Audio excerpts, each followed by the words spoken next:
Esta conferencia comenzará a grabarse.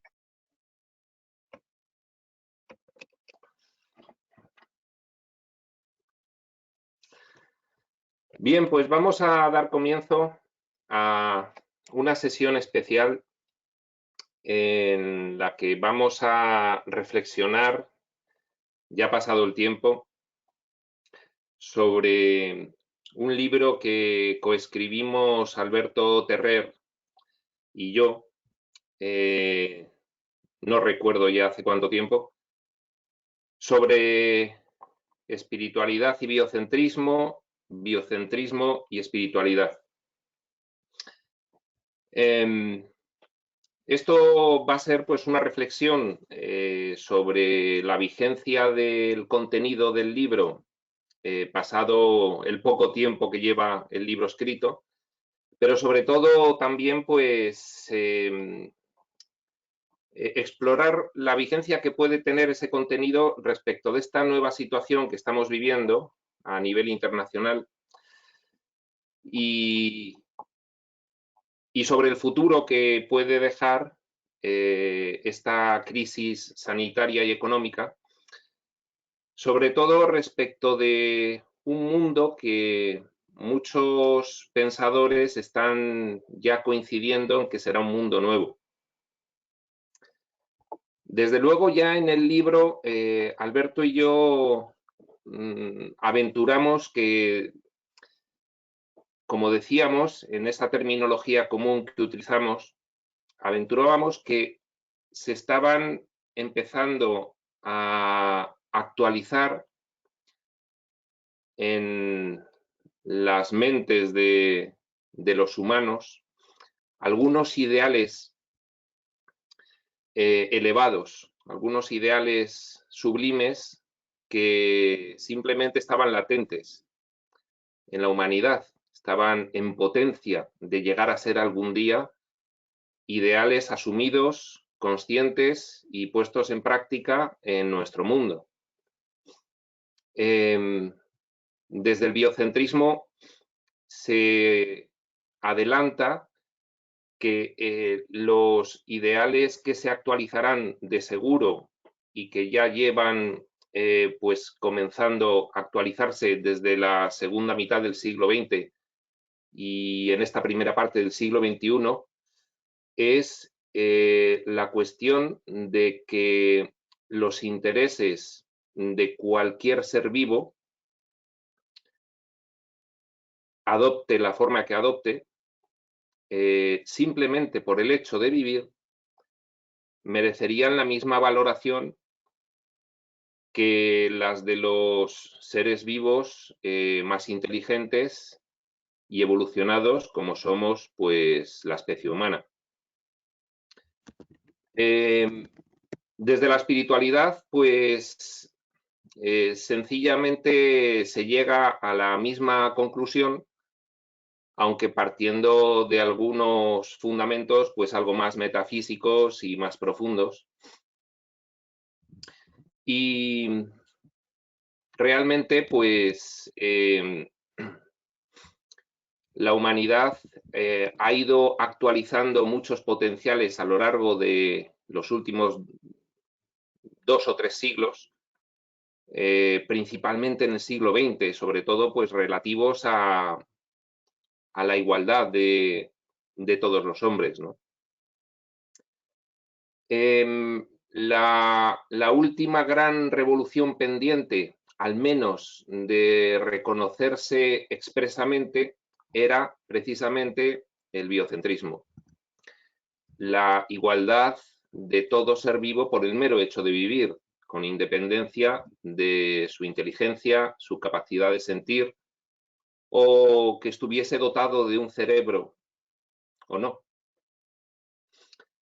Ese es el tema fundamental del libro Espiritualidad y Biocentrismo, aunque el libro, por supuesto, es mucho más, ya que se dio esa casualidad de conocernos, Alberto y yo, menudo par de piezas cuando nos ponemos a disertar y a especular. Cuando nos conocimos Alberto y yo, pues pues enseguida enlazamos con esa afición a especular y bueno, pues cuando descubrimos nuestras aficiones comunes, pues lógicamente empezamos a especular de forma que el WhatsApp parecían pues Biblias enteras. Y llegó un momento en que, bueno, pues decidimos ponerlo en un libro. Esa fue una idea grandilocuente que acabó en un libro pues de unas 450 páginas más o menos, algo denso, algo denso. Yo creo que después Alberto ha superado esa densidad con el último libro que ha escrito, Creo un Dios, que es, por supuesto, para los estudiosos de la espiritualidad totalmente recomendable, pese a que yo creo que es más denso todavía que este que escribimos juntos. Bueno, por supuesto que espiritualidad y biocentrismo es muchas más cosas que ese tema central y es lo que vamos a intentar explicar hoy. También porque de alguna forma, pues en mi parte está sirviendo para ser la base de una iniciación a la espiritualidad teórica. Alberto es el cofundador del Santuario Compasión Animal. Dedica su vida por entero con compromiso total a ese nuevo ideal biocentrista y lo hace pues precisamente rescatando animales de granja, excluyéndolos de la cadena del consumo humano y llevándolos a un retiro. Un santuario es un lugar donde la vida es santa. Un santuario animal es un lugar donde la vida de los animales es sagrada. Y los animales, a partir de que llegan ahí, pues ya sencillamente se les trata y se les cuida conforme a estos postulados del biocentrismo, con el máximo respeto y en valor de igualdad con el ser vivo más elevado, que es en inteligencia, que es la especie humana, ¿no?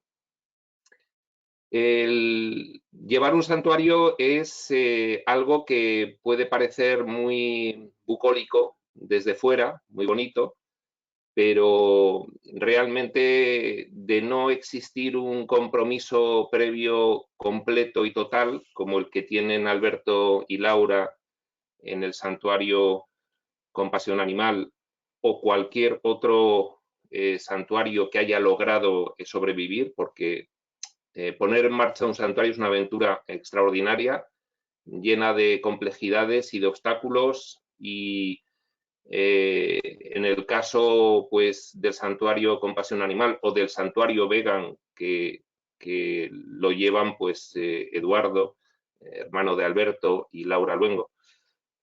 Son realmente pues unas aventuras inimaginables que exigen un compromiso completo, que son 365 días, 24 horas, y que solamente pues personas muy especiales pueden llevarlo a cabo. Y esa persona muy especial es Alberto. Alberto, además de ser cofundador y alma, junto con Laura, del Santuario Compasión Animal, además es un erudito de la espiritualidad y un escritor, con lo cual pues ahí tenemos una combinación muy interesante que lógicamente pues da unos frutos, vuelvo a repetir, extraordinarios, ¿no? Sin más preámbulo, voy a dar la palabra a Alberto para que comience a hablarnos de en qué más nuestro libro Espiritualidad y Biocentrismo, en qué más es un libro añadiéndolo a lo que ya hemos hablado, y a continuación de su explicación, de su charla, de su comentario, esto está siendo totalmente libre y sin guión, pues hablaré yo del mío. Todo esto, pues como hemos dicho en la publicación, poniéndolo en contraste con el nuevo mundo que nos viene y una especulación sobre cómo será ese nuevo mundo y en qué medida estos elevados ideales filosóficos y espirituales pueden llegar a tener una práctica más clara y más integrada por todos. Pues nada más, adelante Alberto y te escuchamos atentamente. Bueno, encantado de estar aquí y poder aportar un granito de arena al conocimiento de la espiritualidad. ¿Me oís bien? Más o menos. En algún momento, si se te va entrecortando, te voy avisando. Vale, ok. Bueno, Iván ha comentado que soy cofundador de un santuario de animales. Es importante entender que en un santuario de animales, lo digo porque luego explicaré, con el biocentrismo esto quedará más claro. En un santuario de animales lo que hacemos es aplicar a otras especies lo que nos aplicamos a nosotros mismos. Es decir, nosotros los humanos hemos creado unas sociedades avanzadas en las que tenemos cubiertas nuestras necesidades básicas, alimentación, protección de la climatología, protección ante enfermedades, mediante un sistema sanitario, mediante acceso a la vivienda, mediante acceso a alimentos. Al final, en un santuario de animales lo que hacemos es algo muy similar. Nosotros creamos un espacio donde a los animales que rescatamos de la cadena alimenticia y los traemos al santuario, les permitimos vivir con esos, como ha comentado Iván, esos potenciales que hemos actualizado, esas ideas, esos avances morales.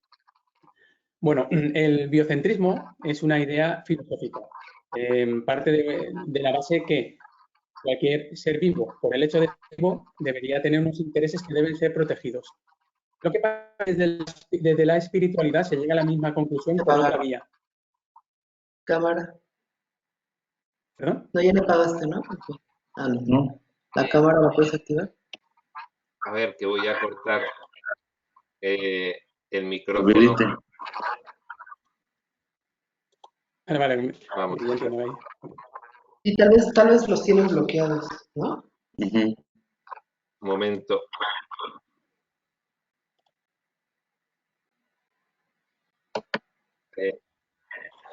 Como que Sí, Max, a ver si puedes cerrar el micrófono. Ahora, vale. Sigue, Alberto, sí. Bueno, pues el biocentrismo es una idea filosófica. Parte de una base que dice que la conciencia es única y total.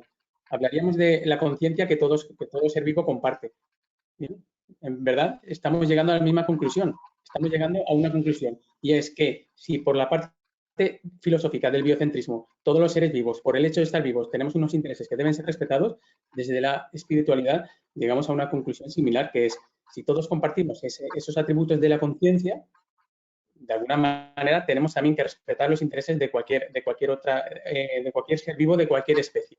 Ese sería el valor del biocentrismo. Ya no es el solo desarrollo moral que proviene de la ética, sino desde la espiritualidad se debe llegar a la misma conclusión. El libro Espiritualidad y Biocentrismo nosotros hacemos una narración desde el inicio hasta la conclusión que explica perfectamente este proceso y por qué debemos respetar los intereses de cualquier ser vivo. No es una idea simplemente filosófica, sino que desde la espiritualidad se llega a esa misma conclusión. Es muy interesante que ahora en tiempos de pandemia, con el coronavirus acechando, nos planteemos exactamente lo primero, qué es la sociedad, qué estamos haciendo como sociedad y sobre todo, por ejemplo, podemos plantearnos qué es un virus, ¿no? Porque en los medios de comunicación venden el virus como una amenaza a la humanidad. Realmente un virus es un ser vivo. Bueno, es un ser vivo. Un virus en particular tiene unas características muy peculiares que hacen que desde la ciencia no se pueda catalogar si es un ser vivo por derecho propio o no. Y eso ahora lo explicaré.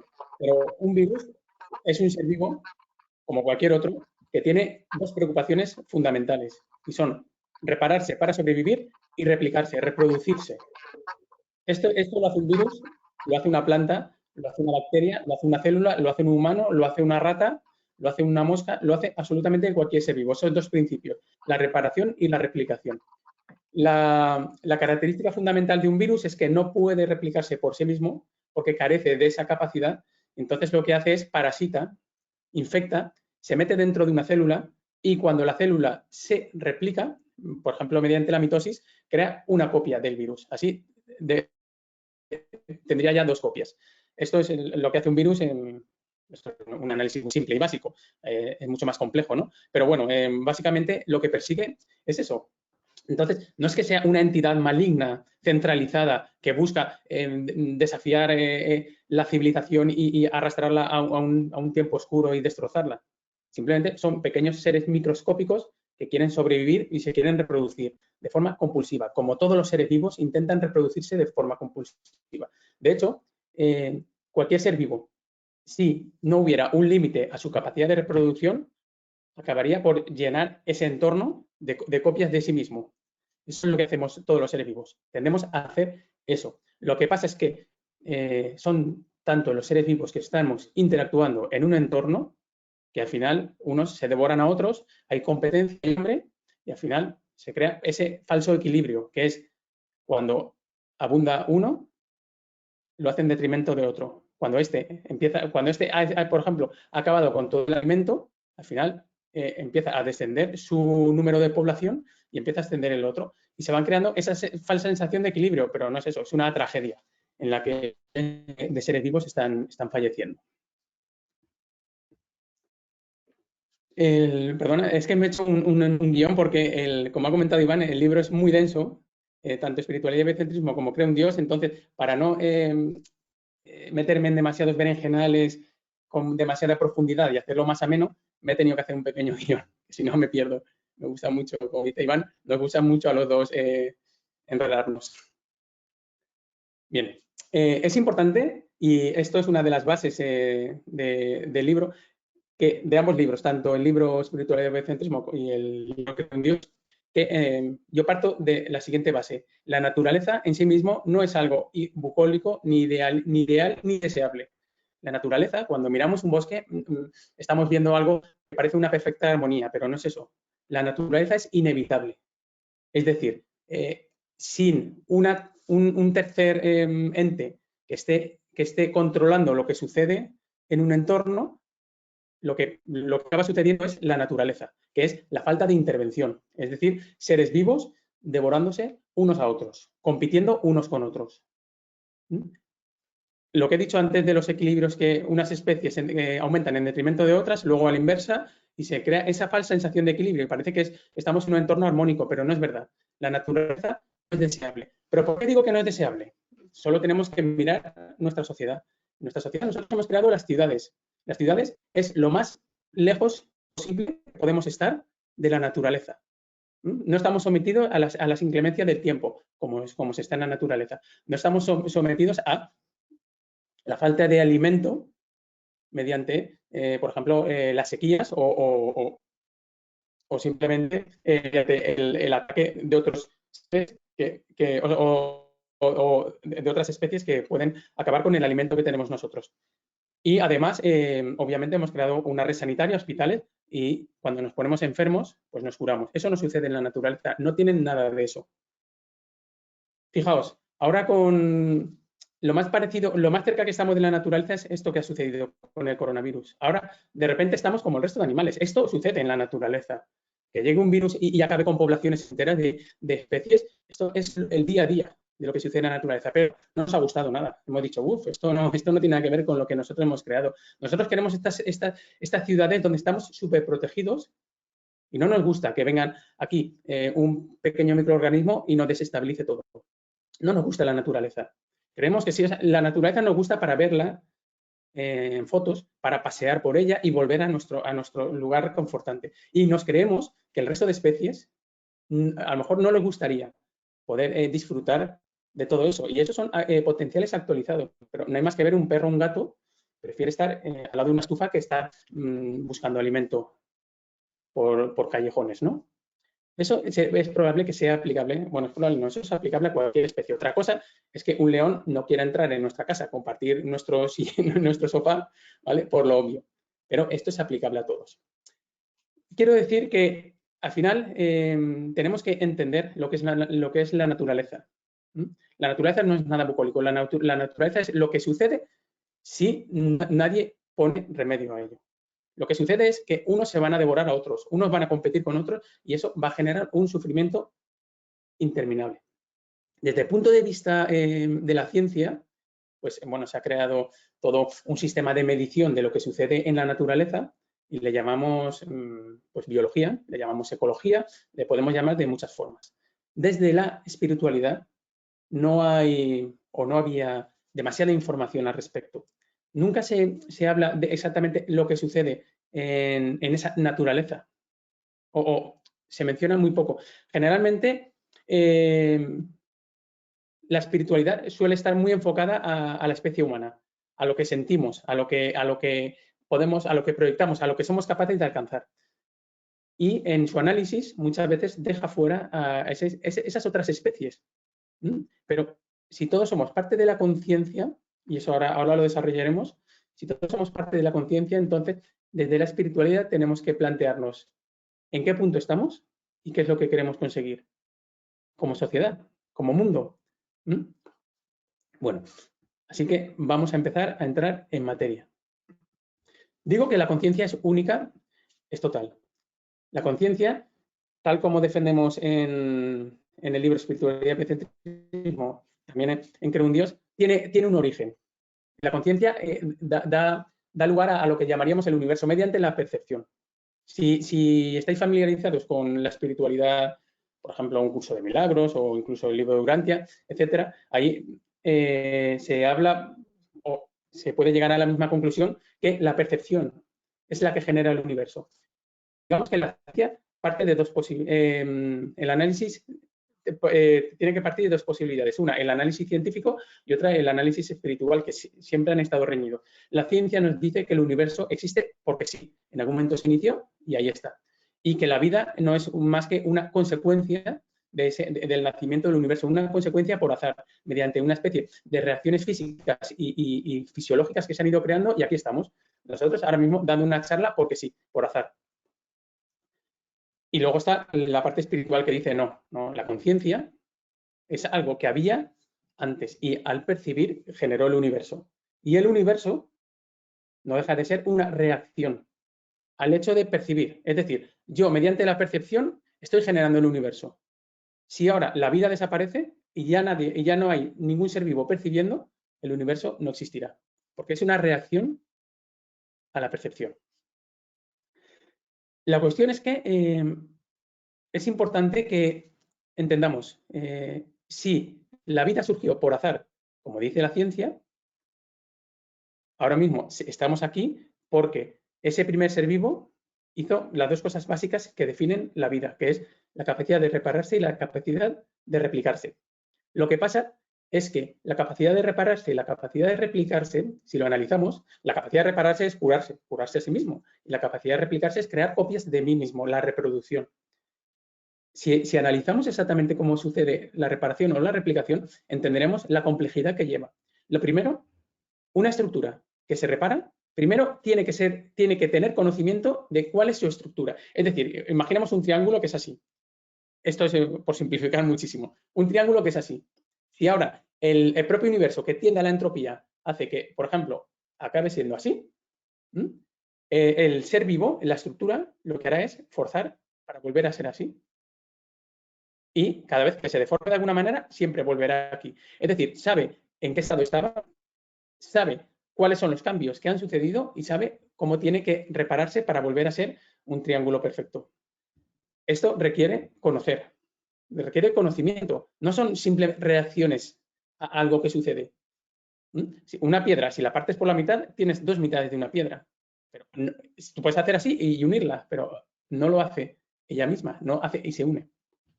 El ser vivo sí. Y para replicarse es aún más. Porque para replicarse tiene que saber cómo es exactamente. Esto es un triángulo, pero imaginemos una célula. Una célula es, bueno, imaginar la cantidad de estructuras moleculares que hay dentro de una célula y tiene que crear una copia de sí mismo. Pero tened en cuenta que cada ser vivo ocupa un espacio de la materia limitado. Es decir, o sea, cuando una célula, por ejemplo, se replica a sí misma y hay dos células, lo que está haciendo es coger materia de fuera, ordenarla de tal manera que aquí hay otro ser vivo. ¿Vale? ¿Por qué? Porque el espacio aquí, las estructuras moleculares de esta célula están limitadas. No es que esté diciendo, y creo una copia de mí mismo, eso no existe. Tienen que coger materia de fuera, estructurarla y darle la forma que necesita, y es la de una célula. Imaginemos un embrión humano. Es decir, un ser vivo, aunque fuera una protocélula, la primera protocélula que la ciencia dice que surgió por azar, tendría conocimiento de su estructura para poder repararla y conocimiento de su estructura para poder modificarla. Y eso es aún más, vamos a añadir más complejidad. Incluso tiene que saber dónde empieza ella. Imaginemos el triángulo, que era así.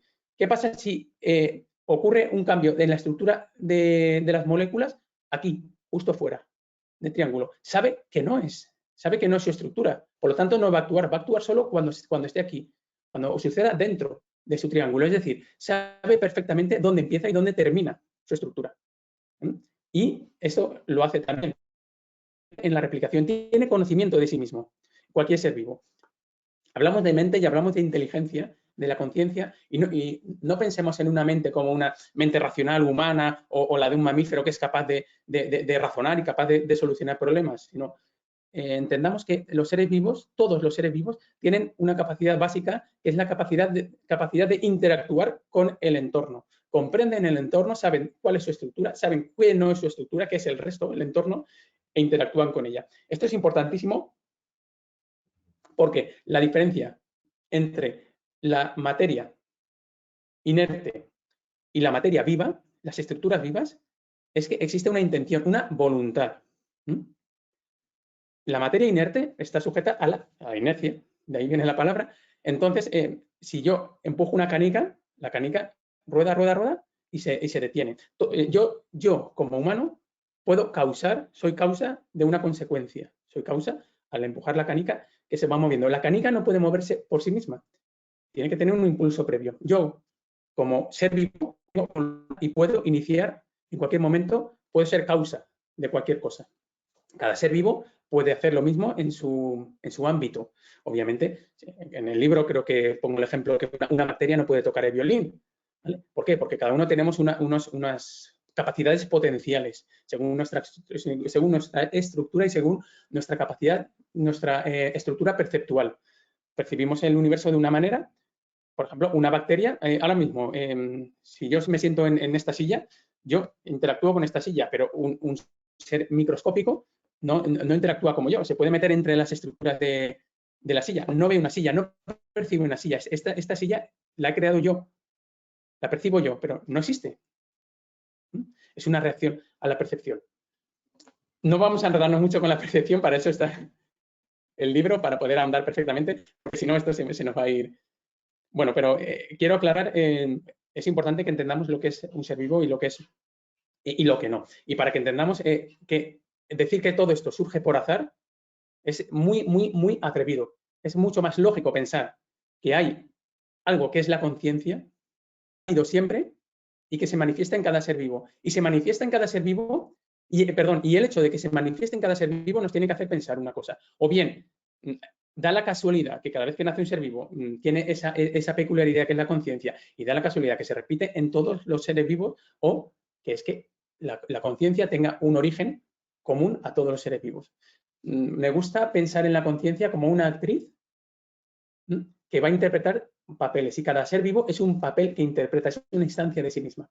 Así la conciencia soy yo, es Iván, pero es una bacteria, es una planta, es cualquier ser vivo. Entonces, el sistema de percepción de cada ser vivo, la planta no percibe el universo como nosotros. No tiene nada que ver, pero se parecerá mucho más un sistema de percepción al nuestro que al de una célula. Entonces, digamos que es como el reto de la conciencia que tiene que interpretar cada uno de esos papeles. Y lo que va a surgir, la experiencia que va a tener la conciencia en cada uno de esos papeles va a venir determinado principalmente por el sistema de percepción. Bueno, la vida, he dicho que es estructuras de la materia que se reparan y se hacen, pero no hay más. Dice la ciencia que un ser vivo está contenido en una membrana, el cuerpo. No hay vida sin estar contenida en un cuerpo. Se expandiría, se disolvería en la totalidad, no habría nada. Tiene que estar contenida en un cuerpo. Entonces hemos dicho que un ser vivo tiene una membrana que define su cuerpo. tiene la capacidad de reparación, la capacidad de replicación. La capacidad de reparación y replicación, que son dos características de todos los seres vivos, os voy a proponer que hagamos un análisis que es, cuanto menos, es curioso. A mí me parece fascinante y cuando descubrí esto, estudiando libros de espiritualidad, creí que esto lo cambiaba todo. Fijaos, el universo se rige por dos variables que son el espacio y el tiempo. El espacio-tiempo. El tiempo, obviamente, es lo que hace que las estructuras cambien, lo que provocaría la entropía. Se dice que el universo tiende a la entropía, es decir, el universo está en constante movimiento, es caótico y una estructura no se puede mantener. Es decir, cualquier estructura del universo acabará por disolverse. Y la infinidad, o sea, el espacio, ahí hablaríamos de la violación de la infinidad. Fijaos una cosa, el espacio, el universo, no se sabe si tiene un límite, si no tiene límite, lo definen como algo que tiende al infinito. Incluso en el libro de espiritualidad se dice que el universo tiende al infinito. Es importante, no se sabe si tiene un final. ¿Bien? La limitación del tiempo y la limitación del espacio, si analizamos desde la perspectiva de la conciencia, no desde la ciencia, sino de la conciencia, pensemos, si la conciencia, que es algo que ha provocado el universo, si es la causa cuya consecuencia es en la aparición del universo, tendríamos que pensar que al ser previa era eterna y es infinita. Es decir, ocupa todo, es infinita y vive siempre, o se manifiesta siempre, que es eterna. Un ser vivo tiene un nacimiento y una muerte, tiene un inicio. Perdonad, ¿sabéis lo que pasa? Como estoy hablando yo solo, está todo en orden, ¿no, Iván? Ah, vale, vale. Es que no oigo absolutamente nada, entonces es muy raro porque... Vale, yo continúo. Tenemos... No, te iba a decir que no solo está en orden, sino que es tan interesante, al menos para mí, lo que estás contando, que claro, el silencio es sepulcral. Vale. Es que vale, ok. Como no hay ninguna interacción, no hay feedback. Vale, perfecto. Bueno, pues decía que un ser vivo tiene un inicio y un final, que es el nacimiento y la muerte. Si pensamos que la conciencia es eterna, cuando se manifiesta dentro del ser vivo y nace y va a morir, obviamente eso va a provocar una tensión, un problema en la conciencia. Y aquí es donde surge, y esto os voy a demostrar que es verdad, no es solo que yo lo diga, lo que llamo la inteligencia inconsciente. ¿Bien? La inteligencia inconsciente es una función podríamos llamarlo de la conciencia, pero esto es para abreviar. Es importante que, si tuviera que hacer un análisis terminológico, nunca diría que la inteligencia inconsciente proviene de la conciencia. Diría que proviene de la autopercepción, pero para no enredar, resumiré, y en el libro tanto Espiritualidad y Egocentrismo como Creo en Dios podéis profundizar en ello. Ahora voy a decir simplemente que proviene de la conciencia. No es exactamente así, pero bueno, para simplificarlo diremos que proviene de la conciencia. La inteligencia inconsciente es la función que va a restaurar la totalidad. Es decir, en el ser vivo que nace y muere y tiene esa limitación temporal, la inteligencia inconsciente, cada instante, desde que el ser vivo nace hasta que muere, va a intentar reparar la estructura. Esto es muy fácil. Ahora cogéis un cuchillo, os hacéis un corte y vais a tener aquí una herida. Lo dejáis y pasado mañana o dentro de 3 días eso estará curado. No tenéis ni idea de cómo. Os podéis poner metformina o betadine. Eso es lo máximo que podéis hacer. Todo el proceso, miles de millones de procesos que van a suceder para que eso se cure, eso va a pasar a pesar de nosotros, a pesar de cualquiera de vosotros. Eso sucede a un nivel por debajo de la conciencia, es decir, inconsciente. Esto sucede en todos los seres vivos. Todos los seres vivos se reparan sin que la identidad del ser vivo, sin que el yo de cada ser vivo tenga ni idea de lo que está pasando. Sucede y ya está. La inteligencia inconsciente intenta poner remedio a la muerte, a la limitación temporal. Intenta que seamos eternos, curándonos, hasta que ya no puede curarnos. Pero hay seres vivos muy, no me sale la palabra. Bueno, muy ancestrales, muy simples, que podrían llegar a vivir prácticamente siempre a la presión del entorno mediante la entropía. pero tienen esa capacidad. Nosotros envejecemos, cuanto más complejos somos los seres vivos, pues mayor es la presión del entorno y es mucho más difícil que la inteligencia inconsciente pueda repararnos siempre. Por eso tenemos un nacimiento y tenemos una muerte, el fin temporal. Y luego tenemos el inicio y el fin espacial, que es el cuerpo. Lo que se supone que soy yo. Estoy contenido dentro de este cuerpo. Esto es importante. Tenemos una limitación temporal y tenemos una limitación espacial. Fijaos una cosa. La inteligencia inconsciente cree que el todo, el universo, bueno, tanto la inteligencia inconsciente como cualquiera de las identidades que percibimos. Creemos que el todo es yo más eso que percibo. Nosotros sabemos que hay más universo del que yo percibo porque lo he aprendido en la escuela. Lo he aprendido y así es. Y lo veo en fotos y lo veo en vídeos. Pero si yo no viera todo eso, si yo no supiera todo eso, si yo fuera un saltamontes, el saltamontes probablemente pensara que todo lo que hay es lo que está percibiendo. Ese es el universo. No va a pensar, no, es que hay un mundo y otros mundos y galaxias y demás más allá. No va a pensar eso. Simplemente va a pensar, lo que existe es lo que yo estoy percibiendo en ese momento más yo mismo. La inteligencia inconsciente funciona de esa manera. Piensa que esto está explicado ¿vale? No es esta afirmación que acabo de hacer está bien explicado en ambos libros, ¿vale? Pero por no enredarnos, no voy a dar toda la explicación. Pero bueno, todo lo que hay es yo, lo que yo percibo de mi autopercepción dentro de mí, más lo que percibo al exterior. Entonces, la inteligencia consciente aplica un principio muy sencillo que dice, si yo estoy percibiendo un espacio y yo ocupo una décima parte de ese espacio, si yo creo una copia de mí mismo, ocuparé 2 partes sobre 10. Si sigo creando copias, lo que voy a hacer es que mi estructura donde yo me manifiesto, ocupará todo el espacio y entonces todo seré yo. Yo seré todo otra vez. Y de esa forma venceré la infinidad. Venceré la limitación de la infinidad. Volverá a ser infinito. Infinito, entendiendo infinito como que lo voy a ocupar todo. Vale. Por eso creo, desde la perspectiva espiritual, que sucede la reparación y la replicación, intentando ser eternos y ser infinitos. Lo que pasa es que la replicación tiene un pequeño problemilla, que es que cada vez que me replico, se genera una copia de mí mismo. No soy yo el que ocupo el doble espacio, sino que aparece, de repente esa actriz que es la conciencia tiene un papel nuevo.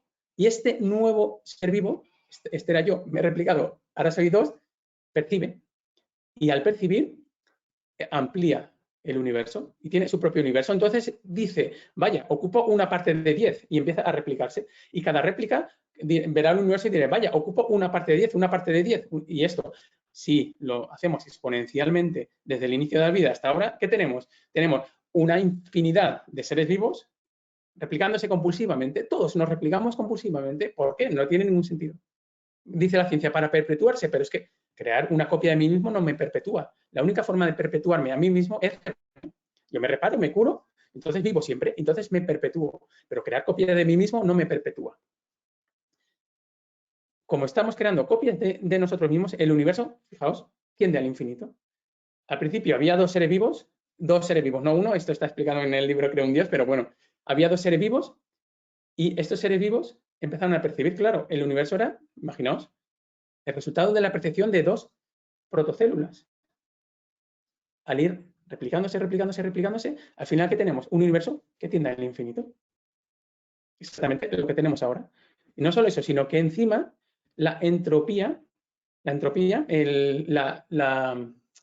cuando hay dos seres vivos percibiendo todo eso dentro de una conciencia que es única, imaginemos que todo esto sucede dentro de la conciencia. La conciencia va a unificar la percepción de uno y la percepción de otro. Imaginaos, cada uno está percibiendo, este igual percibe una habitación y el otro percibe una montaña. Y al casar los datos, eso es tremebundo. Ahí hay una serie de incoherencias. Todo el que haya intentado ensamblar 2 bases de datos de diferentes fuentes va a saber a lo que nos referimos.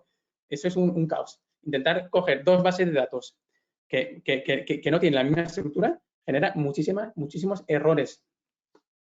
Eso es lo que sucedía con las 2 primeras percepciones.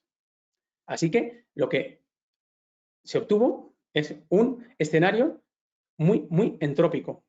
Cuantas más copias, cuantos más seres vivos están percibiendo, más tiende a mantenerse más estable, va siendo el escenario. ¿Por qué? Porque no es lo mismo dos seres vivos que están empezando a percibir y cada uno lo hace a su manera, que de repente haya 10, que además, como son copias de estos dos primeros seres vivos, lo que van haciendo es heredan ese tipo de percepción. Y al final, ese escenario que va creciendo, pero también se va haciendo más estable. Por eso también se dice que, de hecho, el Big Bang dice que, en principio, fijaos, el Big Bang era una caniquita así que explotó y se expandió. Pero imaginemos que no es así. No fue realmente que había algo físico que explotó, sino imaginemos que había dos seres vivos percibiendo, claro, dos seres vivos súper microscópicos viendo una porción de escenario que sería diminuta. Y entonces se empiezan a replicar de forma exponencial, el universo crece y además la entropía del principio, que era tan potente, conforme se van creando copias, se va haciendo, y el universo se va expandiendo, la entropía es cada vez menor. Tiende a ser más estable el universo. Coincide con el modelo del Big Bang. Así que con la replicación tenemos un problema, que vamos creando instancias, cada uno percibe, se expande el universo. Por lo tanto, la replicación nunca va a poder resolver el problema, vencer la infinidad. Así que la inteligencia inconsciente inmediatamente pone en marcha el tercer mecanismo, la agrupación. Y dice, bueno, si aquí hay infinitos seres vivos, si yo cojo a un porcentaje de ellos y los agrupo en una sola identidad, entonces todos esos seres vivos ya no percibirán, van a transferir su capacidad de percepción a la identidad superior, y esta identidad superior es la que va a ser un ser vivo. Ellos ya no van a ser seres vivos, van a ser seres vivos, pero no van a percibir, se van a quedar encapsulados dentro de otro ser vivo. Si eso lo hago, empiezo a agruparlos, todos los seres vivos que hay, la infinidad de seres vivos, vamos a poner una cifra que sea alcanzable, 1 millón de seres vivos, obviamente es muchísimo mayor. Sí, pero si yo cojo el millón de seres vivos y los empiezo a agrupar, por ejemplo, en grupos de 100 o de 200 o de 300, llegará un momento que esos grupos de 100, de 200, de 300 podrán agruparse en uno de 1000, esos a su vez en uno de 10.000, en uno, y al final tendré un solo ser vivo. En libros de espiritualidad, por ejemplo, el libro Urantia, hablaríamos del ser supremo. La agrupación consiste en crear una individualidad, un ser vivo de la pluralidad. Ese es el proceso de agrupación. El proceso de agrupación, yo no estoy describiendo nada que la ciencia no haya demostrado que existe. De hecho, cualquiera de las personas que estáis ahora mismo viendo esto, sois seres pluricelulares. Es decir, sois seres formados por seres. En el libro Creo un Dios le llamo dioses, entendiendo que unos cuantos miles de años nuestros ancestros, uno de nuestros ancestros probablemente, imagino la escena, quizás todos alrededor de una hoguera mirando las estrellas, y uno de ellos de repente tuvo una idea. Ideas trascendentes son ideas que por probabilidad no deberían suceder. Tengamos en cuenta que conforme vamos agrupándonos, conforme nuestro sistema de percepción es más complejo, también se van actualizando potenciales, como ha comentado Iván. Pongamos que el ser supremo, el único ser, es el 100% del conocimiento. Pongamos que la primera protocélula, el primer ser vivo, es el 0,1% del conocimiento. Conforme vamos alcanzando el hito de acercarnos al ser supremo, vamos actualizando mayor información, mayor conocimiento. ¿En qué punto estamos? Pues si el inicio fue este, quizá si estamos aquí, pues hemos alcanzado un 30% total. Esto es meramente especulativo, no sé el porcentaje. Sé que hemos alcanzado, pero no sé el porcentaje. El 30%. Bueno, para alcanzar ese 30%, que gracias a la consciencia, gracias a haber actualizado la consciencia, va sucediendo mucho más deprisa, van llegando, digamos que también somos capaces de recibir una información. La inteligencia inconsciente está enviando información. Lo que pasa es que si digamos, nuestra de percepción, que es aparte del sistema de percepción, son las capacidades que hayamos actualizado, son capaces de sintonizar esas frecuencias, información que pasa sin pena ni gloria, nunca la vamos a poder recibir. En el momento que la recibimos, ahora mismo, por ejemplo, en la fase de la humanidad, en los últimos 300 años, que ha habido cambios brutales, nos podemos plantear si es que todas esas fuentes de inspiración, esas ideas que llegan como inspiración y que suponen cambios tan radicales como el hecho de, por ejemplo, que seamos capaces de enviar información por el aire, poder tener llamadas telefónicas, poder tener ahora mismo esta sesión de videoconferencia o incluso crear un microscopio para poder analizar la sangre de alguien. Esas son cosas que yo me imagino a pues, un neandertal o un cromañón y no tiene ningún sentido. ¿Cómo hemos llegado a ese punto? O sea, ¿en qué punto la lógica hace que alguien esté picando piedra y de repente se le ocurra hacer un microscopio? No tiene ninguna lógica. Podemos pensar que son inspiración que suponen saltos cualitativos de conocimiento tan elevados que no tienen lógica, escapan a la probabilidad, por azar. O sea, nunca puede ser una consecuencia lógica. Son saltos cualitativos tan altos que no se pueden explicar por un razonamiento básico, sino podemos pensar que son ideas, inspiración que va llegando. Así que me imagino, por ejemplo, esos ancestros tumbados alrededor de una hoguera y de repente uno de ellos tiene esa fugaz idea de que hay algo superior a ellos. Eso no es cualquier cosa. Para saber que hay algo superior, para entender que hay algo superior, lo primero tenemos que ser capaces de entender lo que es lo superior y qué es lo inferior, el continente y el contenido. Tenemos que ser capaces de entender eso. Y para nosotros que hemos ido a la escuela y nos lo han enseñado es muy fácil, pero si nunca hubiéramos aprendido nada de eso, ¿en qué momento íbamos a entenderlo? Así que creo, sinceramente, que esos ancestros o ese ancestro, el que fuera, hombre, mujer, de la edad que fuera, recibió esa información por lo que fuera, en forma de inspiración, creo que era el boceto para crear algo, la imagen del plano. Pero, bueno, le acabaron construyendo altares adorando y tenemos a los dioses. Les hemos construido templos. Creo que la idea, imaginemos, en el libro pongo el ejemplo de, imaginemos la idea de un artefacto volador, que de repente a alguien se le ocurre. Entonces, coge y este ingeniero en ciernes le hace una estatua de bronce, la pone en un altar, empieza a adorar y crea una religión diciendo, ¿qué aparato, qué artefacto más increíble? Es capaz de cruzar el cielo, es capaz de cargas cruzando el océano en pocas horas y es capaz de llevarme a la luna. Pero simplemente ha creado un altar para adorarle, porque es tan fantástico y este señor no ha creado un avión. Y me imagino a la inteligencia inconsciente que te envía esa imagen, por favor, ¿qué haces adorando? Era para que construyeras un maldito avión. Pues me imagino lo mismo. Me imagino lo que sería esa imagen, esa imagen de un plano, de lo que llamo un dios. Entonces, me imagino a la inteligencia inconsciente diciendo, ¿pero qué haces? Que no, el templo no, por favor, que no era eso, que tienes que crear un dios. ¿Vale? Ese sería. Creo que, sinceramente, le llamo dios porque creo que el origen de los dioses es ese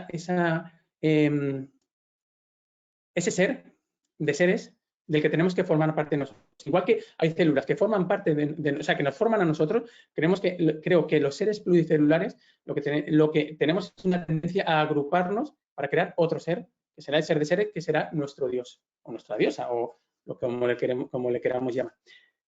¿Por qué digo esto?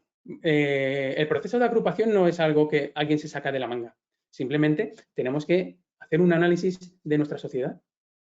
Podemos analizar a varias especies. A mí me gusta analizar porque lo podemos observar en nuestro día a día, abejas, hormigas o humanos. El nivel de asociación, cooperación y especialización de cualquiera de estas tres especies es asombroso. Fijémonos que los humanos hemos creado una interconexión brutal. Eso nunca se había visto. Es decir, ¿con qué finalidad hemos hecho esto? Alguien dirá, no, es que es más fácil, es que sobrevivimos, es que la vida es más sencilla, pero es que eso no es una razón. O sea, sí, eso es una razón, no es una razón lógica, no vale. No, pues para vivir mejor, eso no tiene ningún sentido. Porque, ¿en qué momento? O sea, ahora mismo, claro, si vemos el fruto de todo lo que hemos creado, sí que podemos pensar que vivimos mejor, pero este proceso ha tenido un inicio duro. donde no estaba tan claro que fuéramos a vivir mejor. La cuestión es que hemos creado un montón de interconexiones. Si analizamos el cuerpo de un ser pluricelular, ¿qué vamos a tener? Interconexiones. Si cogemos y nos miramos en un microscopio o vemos un documental de ciencias sobre el cuerpo de cualquier ser pluricelular, vamos a ver que si cogiéramos y viéramos la Tierra, por ejemplo, desde un satélite, intentando ver de información, ese flujo y las interconexiones que hemos creado, diríamos, vaya, si parece que estemos creando un cuerpo, parece que estemos creando algo. Las tres fases de la agrupación, de la transferencia de identidad o transferencia de percepción, son la asociación, la cooperación y la especialización. La asociación está clara. La asociación. Fijaos una cosa. Hay una imagen, que también le llamo una idea trascendente, que ha acompañado a los humanos, y creo que en prácticamente todas las religiones, y si no todas, casi todas, que es la imagen del jardín del Edén. Un espacio donde todas las especies convivimos en paz y armonía. ¿En qué momento esa imagen acompaña a nuestros ancestros? ¿Era un deseo que tenían? No creo que fuera. Creo que es una idea que en algún momento visualizaron y bueno, quizás no supieran comprender. Creo que era el primer paso, crear un espacio perfectamente asociado, un espacio de paz. A estos espacios le llamo el entorno perfecto. El entorno perfecto es el espacio perfectamente asociativo, cooperativo y especializado. Cuando los seres vivos, pongamos, mirad, por ejemplo, el primer ser pluricelular que surgió, vamos a imaginar que solo existen células, bacterias, etc. Y de repente, varias células, un ser pluricelular. El proceso, aquí creo que hay casi 80 o 90 páginas del libro Creo un Dios que se referidas a este proceso. También en Espiritualidad se explica este proceso de transferencia de percepción. No voy a entrar en esto, sino creo que voy a gastar los 45 minutos del espacio de Iván y no debo hacerlo.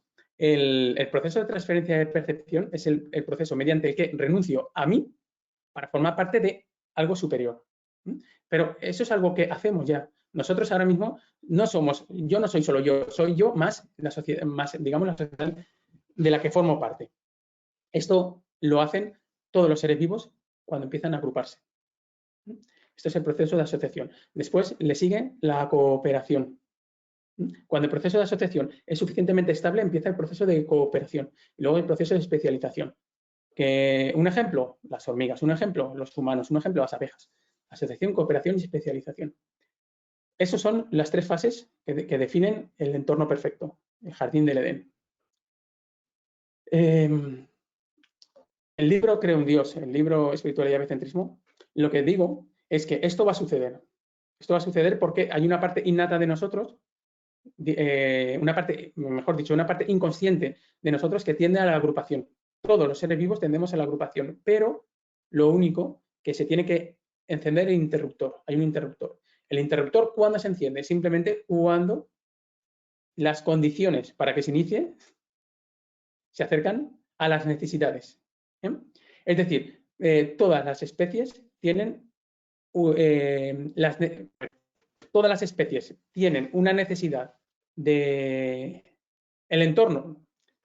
Voy a intentar explicarlo en pocas palabras para que sea muy comprensible, ¿vale?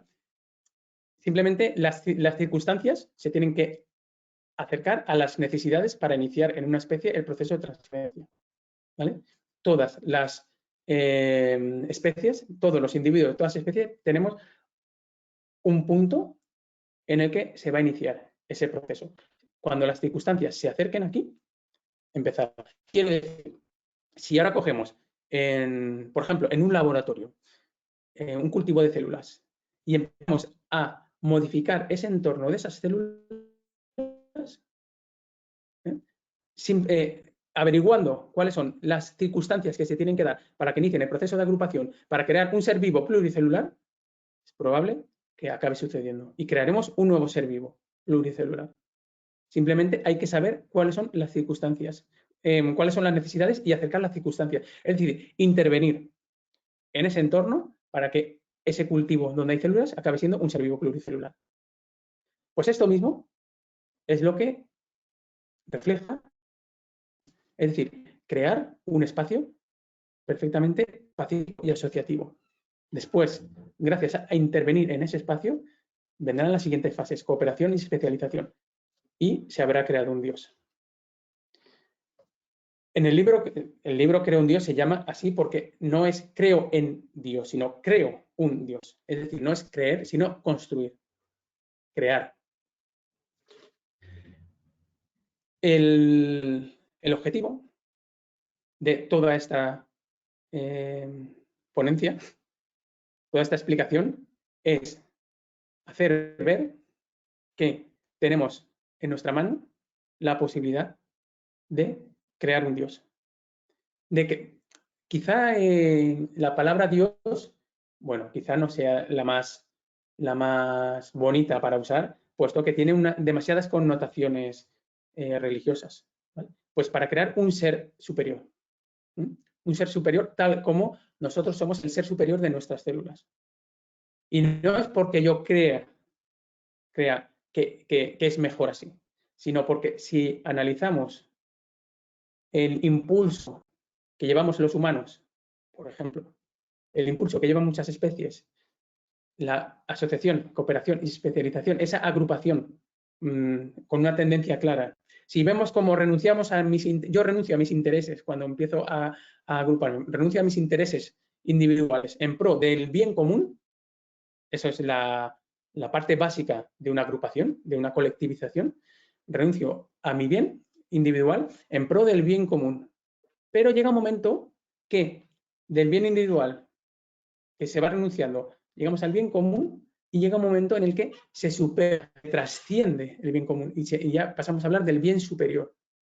Por ejemplo, en una guerra se muere quizá por la patria, ¿no? Pero la patria, fijaos qué absurdo que es. La patria tiene más valor que el bien común, es decir, que la vida de esos soldados, por ejemplo. El bien común tendría que velar por el bienestar de todos los seres, de todos los individuos que forman un colectivo, pero el bien superior dice, es más valioso esto, lo que supone el objetivo por el que nos hemos unido, que el bienestar o que los intereses de las partes que lo formamos. Es decir, hemos dicho, nos unimos, pasamos del bien individual al bien común y luego trascendemos. Ya no es importante el bien común, sino el bien superior. Es decir, hay algo superior, más importante que las partes que las formamos. El proceso de colectivización tiene esas tres fases. Una vez se alcanza el cenit, el punto de inflexión, se empieza a perseguir el bien superior. Y ese es el punto que yo llamo el punto de no retorno en la transferencia de percepción. Todos, por ejemplo, pensemos una cosa. ¿Una hormiga qué es más, la hormiga o el hormiguero? Quizá, si vemos un documental, vamos a ver que la hormiga tiene comportamientos que son irracionales desde un punto de vista de preservar su propio bienestar. O sea, es capaz de arriesgar su vida, de dar su vida por el hormiguero, por el concepto el hormiguero. Ni siquiera, no es por la hormiga reina, no, es por el hormiguero, el concepto, el bien superior. Entonces, teniendo esto en cuenta, me pregunto, ¿no es cierto que todo esto que defino ya lo estamos haciendo, ya sucede y probablemente va a suceder sin que hagamos nada? Creo que sí, pero lo que me fascina es, tenemos la posibilidad de acelerar el proceso. Por algún motivo, la conciencia, voy a usar el término conciencia, si en cuanto leáis el libro Espiritualidad y Biocentrismo y el libro Creo un Dios, vais a ver que la terminología, referirme a la conciencia no es totalmente adecuado, pero bueno, la cuestión es, la conciencia no está cómoda, no le gusta la existencia. La inteligencia inconsciente intenta crear el ser supremo. El ser supremo, cuando se alcance, cuando nazca el ser supremo, cuando todos los seres vivos ya formemos parte de uno solo, entonces la existencia llegará a su fin. También todo eso está explicado en el libro, no voy a explicar el motivo, pero es así. Entonces, la cuestión es que la conciencia que está experimentando, pensad que la conciencia experimenta el sufrimiento de cada uno de los seres vivos, de cada uno. Y no solo eso, sino que está experimentando cómo ella misma se devora a sí misma constantemente, cada instante, desde que nacieron los primeros seres vivos, hasta ahora, constantemente se va devorando a sí misma en la gran tragedia que se repite una y otra. La conciencia está deseando acabar con este sufrimiento. O eso es lo que yo creo. Y lo creo porque todos los pasos que lleva la inteligencia inconsciente vienen encaminadas a conseguir ser eternos, ser infinitos y sobre todo la agrupación para manifestar el ser supremo. Creo que de alguna manera, por algún motivo, la conciencia se fragmentó, empezaron a estar los seres vivos, empezó la experiencia, y creo que simplemente la inteligencia inconsciente está intentando revertir ese proceso y dejar de sufrir. Bueno, voy a hacer un último apunte. Es que lo tengo aquí además apuntado. Que la aniquilación, o sea, la única manera de terminar con la experiencia, con la existencia, es mediante la manifestación del Ser Supremo. ¿Por qué? Porque, tal como explico en los libros, la vida empezó con dos seres vivos, no con uno. Porque la experiencia, la conciencia, no se puede manifestar con un solo ser vivo, con un solo perceptor, tiene que ser dos. Así que, cuando hay dos seres vivos, los dos primeros seres vivos, no puede morir uno y quedar otro. No puede. No existe la muerte para esos dos seres vivos. Cuando se repliquen y haya cuatro, ya pueden morir dos, pero siempre van a quedar dos. Siempre van a quedar dos. Es decir, la aniquilación no es la forma de terminar con la experiencia, con el sufrimiento, con la manifestación de la conciencia. Solo hay un camino. Y si no, tan sencillo como si fuera ese camino, la inteligencia inconsciente nos habría matado a todos desde el principio. Importante. La inteligencia inconsciente es lo que realmente somos. No somos lo que queremos ser, no somos la identidad. Yo no soy Alberto ni Iván es Iván. Puede parecerlo, pero realmente no es así. Somos algo más que eso. De hecho, no hay nada que exista que tenga nada que exista realmente puede tener un inicio y un fin. Si algo tiene un inicio y un fin es porque realmente no existe, porque si algo existe, tuvo que existir hace 1 millón de años y existirá dentro de 1 millón. Pero si algo tiene un inicio y un fin, simplemente no existe. Todo lo que existe ha existido siempre y existirá siempre. Y nada, y con esto ya voy a dar paso ya a la parte de Iván.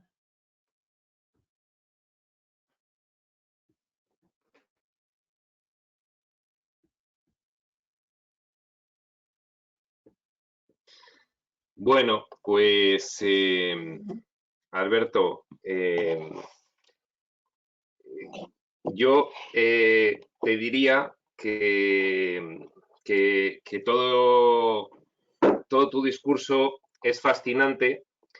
Yo sé que no es fascinante para todo el mundo porque, bueno, pues son cuestiones muy abstractas, muy profundas, densas, complejas. Has concentrado en 45 minutos pues una disertación que podría realizarse muy fácilmente en un mes, ¿no? Entonces, yo creo que lo que tengo que resaltar de todo lo que has dicho, desde el punto de vista de facilitador espiritual y de conocedor de los principales textos y tradiciones de espiritualidad profunda, lo que tengo que resaltar es que tú tienes una visión de los órdenes de realidad coincidente en el contenido con la explicación que las diferentes tradiciones espirituales dan a esos órdenes de realidad, pero el tuyo es absolutamente original tuyo, y no hay otro igual porque lo has parido tú, así, directamente, ¿no? Entonces, bueno, pues yo creo que es muy enriquecedor el haber podido escuchar por parte de este público que, bueno, pues son habitualmente o principiantes o ya iniciados en el estudio de la espiritualidad. Creo que es muy enriquecedor ver que un mismo contenido puede dársele explicación formal desde muchos puntos de vista. La razón es muy simple y es que nosotros en esta realidad que estamos viviendo estamos tan distantes de ese otro orden superior de realidad, origen del nuestro, tan distantes que ni siquiera podríamos comprenderlo. Entonces, atisbando un contenido, este se puede explicar de múltiples formas y todas apuntan al mismo, ¿no? Y lo que hay que resaltar de tu discurso, Alberto, es esa absoluta originalidad tuya de haber podido hacer un constructo de contenido de espiritualidad profunda totalmente original, sin partir nada más que de algunos conceptos muy básicos de la espiritualidad que realmente pues son los comunes a toda explicación, ¿no? Bueno, yo creo que los que hemos estado escuchando toda esta explicación hemos visto muchos paralelismos con lo que dicen los textos espirituales. Muchos paralelismos, sobre todo en cuanto a que hay un orden superior de realidad, que a partir de ese orden superior de realidad surge una pseudo-realidad inferior que es finalmente ficticia o inexistente porque solamente es aparente. De hecho, pues podría ser un orden de realidad que se vive nada más como una aventura mental, y que posteriormente, pues irremediablemente, este pseudo orden de realidad inferior acabará destinado a retornar a ese orden de realidad superior, ¿no? Y bueno, pues realmente en la parte del libro que me correspondió a mí, la parte de espiritualidad, pues lógicamente lo que hago es una especie de compendio de lo que las tradiciones espirituales profundas pues establecen respecto de esta emergencia de esta pseudo realidad inferior y posteriormente esa disolución de nuevo en ese orden de realidad superior. Esto en el libro pues lo estructuro en 3 partes. La primera parte sería hablar del sueño, es decir, cómo surge esa pseudo realidad inferior. La segunda parte sería la aventura experiencial. Esto sería pues describir el desarrollo de esa pseudo realidad inferior. Lógicamente es nuestra realidad actual, es lo que nosotros vivimos y percibimos y en la que pues aparentemente tenemos nuestras existencias individuales, ¿no? Y la tercera parte es, se titula El retorno y es, bueno, pues de alguna forma cómo esta pseudo realidad inferior no puede permanecer de ninguna de las maneras, ni desde el punto de vista físico, porque la entropía del escenario acabará disolviéndose de una forma o de otra tarde o temprano, ni desde un punto de vista mental, porque la actualización de esos ideales que tenemos latentes en nosotros, que son potenciales y que, como bien ha explicado Alberto, van surgiendo, esa actualización de esos ideales va irremediablemente generando una mente colectiva cada vez más consciente que acaba deviniendo en ese ser superior necesariamente como una sola mente,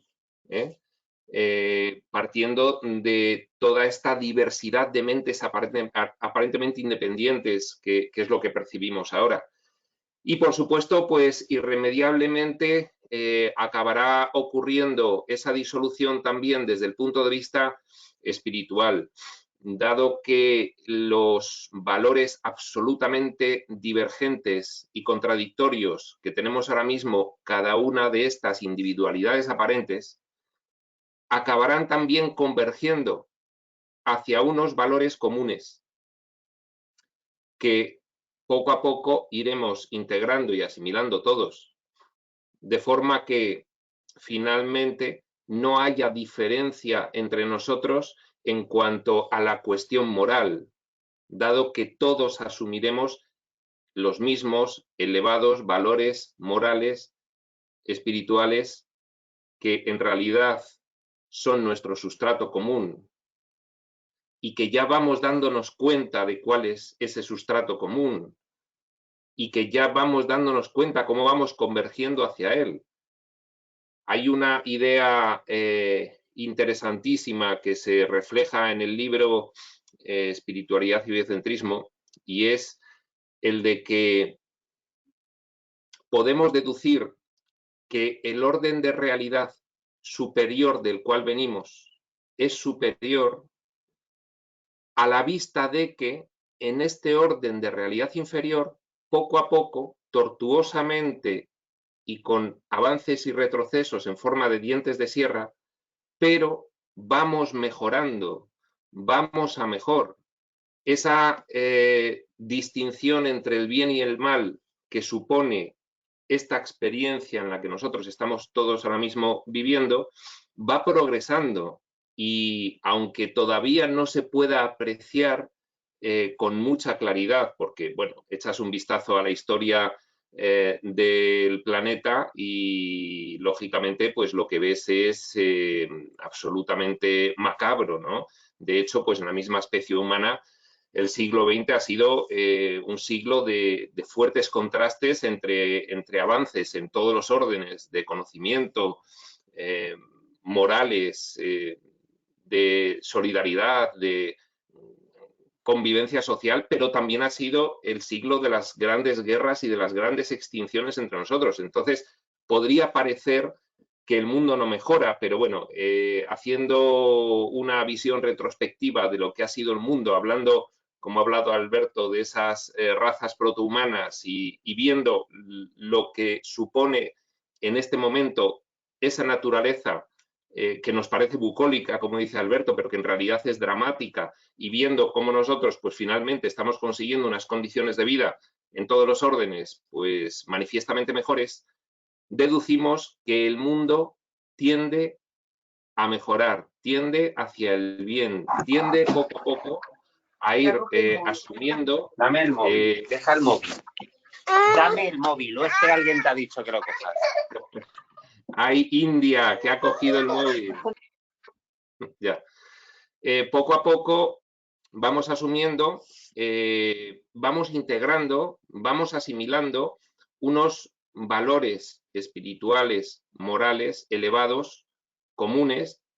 Lógicamente, solo pueden aplicarse por ahora en nosotros, que somos la especie inteligente, pero nos vamos dando cuenta de que el mundo definitivamente progresa. ¿Y por qué habría de progresar el mundo?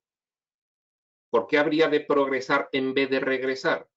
Pues esa es la explicación de que el progreso significa sencillamente el que estamos buscando irremediablemente retornar a ese orden de realidad superior que inicialmente, por lo tanto, por ser causa antecedente de todo y por lo tanto ser lo único y ser lo primero y ser absoluto, y al no ser entrópico ser lo último, también por esta razón, por esta apreciación que hacemos de cómo el mundo va evolucionando, sabemos que en aquel orden de realidad antecedente nuestro, superior, el valor que se manifiesta de una forma completa y absoluta es el de la perfección, el del amor, el del bien. Nosotros aquí lo describimos como amor, perfección y bien porque vivimos en una pseudo realidad en la cual hay opuestos. Hay imperfección, hay miedo, hay odio y hay mal. Pero el orden de realidad superior es que está caracterizado simplemente por esas características, por esos atributos que luego posteriormente, pues aquí las diversas tradiciones religiosas y espirituales han dado en llamarlo divinidad. Es decir, la característica de lo divino, la característica de la deidad, la característica precisamente de ese origen común superior. ¿Por qué deducimos que es así? Porque aquí ya vemos que vamos tendiendo hacia ello de nuevo, muy poco a poco, muy tortuosamente, pero es el camino de retorno que tenemos marcado. Es precisamente la causa por la cual, dice Alberto, en su extraordinaria forma de describirlo, que tendremos irremediablemente que unirnos y generar nosotros mismos, ser componentes de ese ser superior que pueda por fin dar el portazo a este orden de realidad inferior y retornar a lo suyo, a lo que de por sí es. Bueno, por dar alguna característica más, lo que hago yo en las 3 partes del libro, pues es hacer una descripción que es un compendio, pues, de los principales textos espirituales de espiritualidad profunda, que son muy pocos, y de alguna forma, pues, con ese compendio y con algunas ideas propias y con algunas ideas que surgieron de las fecundas conversaciones con Alberto, pues quedó un texto muy atractivo de cara a tener una primera noción teórica de lo que es la espiritualidad a nivel conceptual. Lógicamente, los significados elevados de esos conceptos ya son una cuestión que se va adquiriendo cuando cada uno conscientemente decide empezar a sustituir su sistema de pensamiento de siempre, el que tiene arraigado, que ha adquirido por interacción en este mundo imperfecto, y empieza a sustituirlo, pues, por esa información y lo empieza a poner en práctica. Ahí va obteniendo unos saltos significados intelectuales que van a permitir posteriormente el que se empiece a sentir unos altos valores espirituales, ¿no? Y eso es un camino ya que tiene que realizar cada uno. Por lo tanto, cualquier texto de espiritualidad, cualquier forma de describirlo, como puede ser la forma originalísima de Alberto o el compendio que hago yo de los principales textos espirituales, cualquiera de esas formas lo que provee es una información que lógicamente primero habrá que comprender intelectualmente, saber qué es lo que dice, entender los conceptos que está trasladando, porque eso nos va a permitir después alcanzar, cuando nos atraiga y comencemos a ponerla en práctica, va a permitirnos alcanzar unos altos significados que ahora mismo no tenemos al alcance, y esos altos significados finalmente devendrán en unos altos valores espirituales.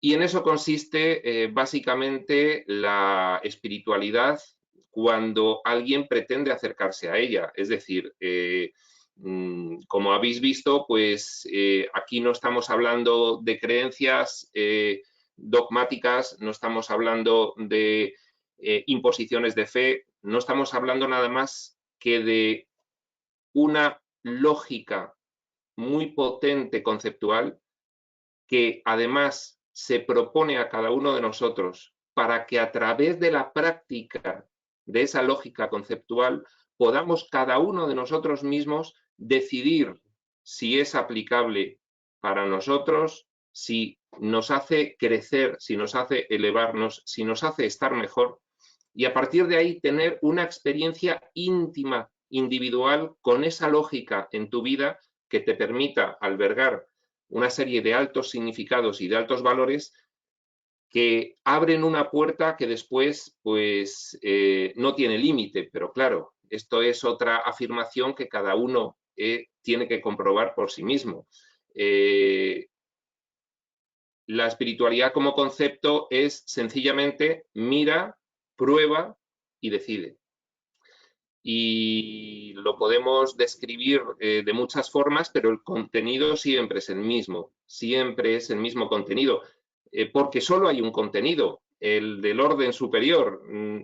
Si hubiesen muchos contenidos, pues esto sería este mundo. Este es el mundo de los contenidos diversos y contradictorios.